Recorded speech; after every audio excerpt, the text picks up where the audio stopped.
பள்ளிக்கூடம் லீவ் விட்டாச்சு. ஆனால் வீட்டில் கோச்சிங் கிளாஸ் வந்து ஆரம்பித்தாச்சு. டீச்சர் வந்து சன்சிகா, அதோட ஸ்டூடெண்ட் வந்து சுகஸ்திகா.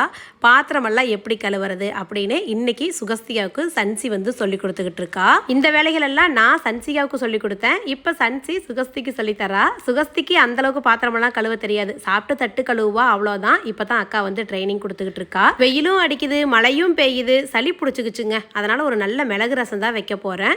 1 ஸ்பூன் அளவுக்கு மிளகு, 1 ஸ்பூன் அளவுக்கு சீரகம் சேர்த்து நல்லா அந்த அம்மிக்கல்ல கொட்டி எடுத்ததுக்கப்புறம் ஒரு 2 வரமிளகா, 4 பல்லளவுக்கு பூண்டு போட்டு கொட்டி எடுத்துக்கலாம். கரைச்சி வடிகட்டி வச்சிருக்கிற புளி, அது கூடயே 2 தக்காளி சேர்த்து நல்லா கரைச்சி எடுத்ததுக்கப்புறம் நம்ம கொட்டி வச்சிருக்கோம் பார்த்தீங்களா, அந்த மசாலாவை எடுத்து இது கூடயே மிக்ஸ் பண்ணிக்கலாம். கொஞ்சமாக மல்லித்தலை, உப்பு, மஞ்சள் தூள், வரமிளகா, பெருங்காயத்தூள் இது எல்லாமே சேர்த்து நல்லா உப்பு காரம் செக் பண்ணிட்டு அடுப்பில் எடுத்து வச்சு ஒரு கொதி வந்ததை இறக்கிடலாம். நல்லா ஜம்முன்னு மிளகு ரசம் வச்சாச்சு. இதுக்கு டேஸ்டியாக ஒரு சிம்பிளான முட்டை கிரேவி தான் செய்ய போகிறேன். ஒரு கடாய் அடுப்பில் வச்சு நீல வாக்கில் கட் பண்ண 4 பெரிய வெங்காயம், அந்த வெங்காயம் வதங்கிறதுக்கு தேவையான உப்பு அது எல்லாமே சேர்த்து வெங்காயம் இந்த அளவுக்கு நல்லா வதக்கி எடுத்துக்கோங்க.